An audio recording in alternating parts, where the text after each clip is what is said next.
Everybody. I want to be the first to welcome you to the Explorers Club. My name is Jeremy Hirschhorn and I'm a member here at the club.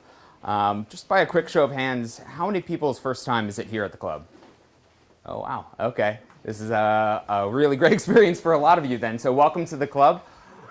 Just as a bit of background, we are considered the World Center for Exploration. The Explorers Club was founded in 1904 by some of the leading explorers at the time. Our members have been the first to the North Pole, the first to the South Pole, first to walk on the surface of the moon, first to the bottom of the ocean. I hope to be the first to Mars as well. Right now, we are defining and redefining what it means to be explorers in the modern age, whether that's focused on conservation, arts and science, or really going out into the last frontiers of the planet. Our members are really doing some pretty incredible things around the globe. So today we have a really great event. Hi, my name is Tina Walsh and I'm here representing Outdoor Fest.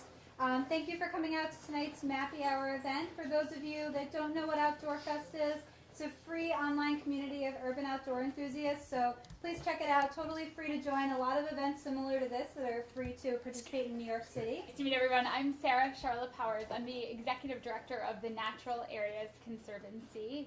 We are a park conservancy. We work in partnership with New York City parks to restore and manage about 10,000 acres of publicly owned natural areas across the 5 boroughs of New York City. So we work in a model very similar to the Central Park Conservancy or the Prospect Park Alliance, but unlike those organizations, our work is very focused on conducting scientific research, restoring habitats back to sort of healthy natural conditions, and increasingly we're very focused on helping to make nature more accessible in New York through the creation of trails and the offering of public programs.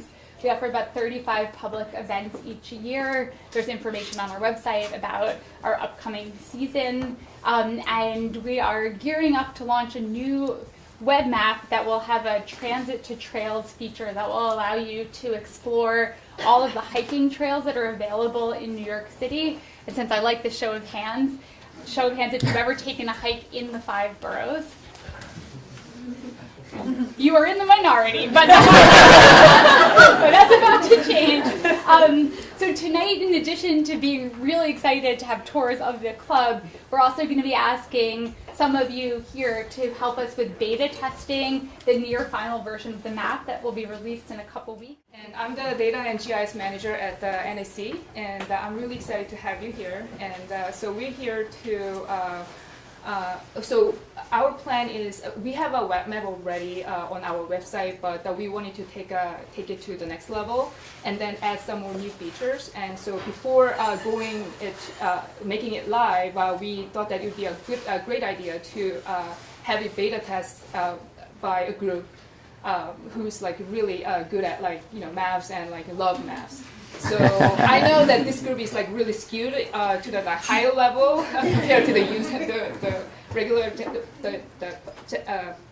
general public, but your comments would be really precious to us, and so we want you to break our map today.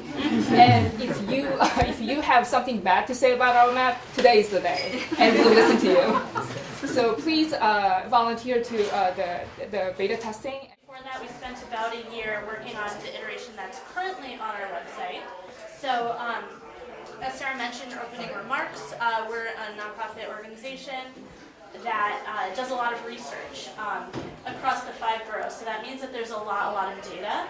And the first version of the map that's currently on our website was created to help show some of that data. So a major thing that that map was created to do is show the breakdown of habitat type across New York City. So New York City is 40% green, and there are 20,000 acres in the 5 boroughs of forest, wetlands, and grasslands, which is really crazy to think about because you look outside and it's all buildings. So that map was supposed to highlight, and does highlight that across New York City. But one thing we realized about that map is that it wasn't sticky. So what I mean by that is, like, you look at the map, it's really, really cool, but unless you were an educator or one of us at an event, there wasn't a lot of reason for you to go back to it again and again and again, because once you learn it, you learn it. And then because we know all of you, you're going to just go outside and explore it yourself. So taking on that second part of it, how do we get people to go outside and explore it themselves if they're not familiar? They know they like to hike, but you know, they don't have the confidence to do in New York City. They remember the 80s and 90s in New York City. You don't really want to go in the woods by yourself. How do we get people to go and see all these places that we've really revitalized and built new trails in? So this new map was created to add that second layer of engagement. How do you actually go to these places? So I think that's all I should say without revealing too much. Like Mina said, we want you to really tell us every opinion you have about it, good or bad. But we do need to standardize the data. This is a team of scientists, so we have a form. And we're gonna, should I just go into it? Yeah, sure. We're gonna start with the first page. This is really to get a sense of where you all are coming from and the level of environmental expertise you have, how intrepid you are both outdoors and with technology. That's a key factor. So we'll give you like 2 minutes to go through this page. If you have any questions, you don't want to answer something, you don't have to answer it. You can ask myself, Mina, or Michael. And so did you have this? Or It's 2015, if it lasts. 2015? And if you Yeah, of course. Okay, you have the. So please don't person to talk to our developer, so that they can have like the really like the hands-on comments, like experience and comments from you like directly. So would you please fill out if you are interested in our developer to contact you. So if everyone is done with the first page, we'll go to the next page. And it's important that you not skip ahead during this, because each page has a different task for you to do, and we really want you to focus on that task and not get too far ahead of us. So would you examine the map for about 5 minutes and then answer the questions? When somebody goes on an expedition sponsored by the Explorers Club, they'll take an Explorers Club flag. And if they do something really terrific, they retire the flag. So Roy Chapman Andrews on his Gobi Desert expedition for the American Museum of Natural History, where they discovered dinosaur eggs, which was a big deal. They retired his flags. Thor Heyerdahl. These flags here accompanied the Apollo astronauts. The one that was on the moon with Armstrong is not here. But this one here is from Apollo 13. And there's a note here from Jim Lovell. Usually they open the flag up. They said, "We're sorry, we were really busy on the flight. We couldn't open it." And that's the story of that. He was classically trained. He was trained at the Royal Academy of Munich. And this is the most famous of the diorama paintings here, the one in the middle. If you're familiar with the gorilla diorama. So the extraordinary thing about this particular gorilla diorama is Carl Akeley, who's the guy that collected the specimens for the American Museum. He felt bad because he had to kill the animal in order to take it and put it in the museum. So in his diary, he says that I envy this animal, this chap, his funeral pyre.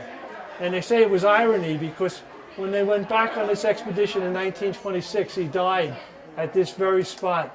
And he's buried on Mount McKinko, which is one of those things up there. So this floor here will be the field studies for the dioramas at the American Museum of Natural History.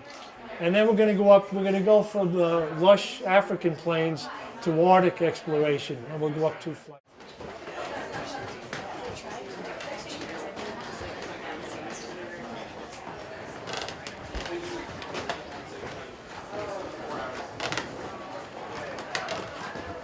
So and there's also the description of Egypt, the 16-volume books over there. And it's like the Gutenberg Bible. You know, there's only a certain amount of Gutenberg Bibles available. There's only a certain amount of complete descriptions of Egypt. That's when Napoleon went to Egypt and he brought artists, archaeologists, and all kinds of scientists. So before they would, you know, if they were going to plan an expedition, they'd be up here. But now they have so many other resources to use. Yeah.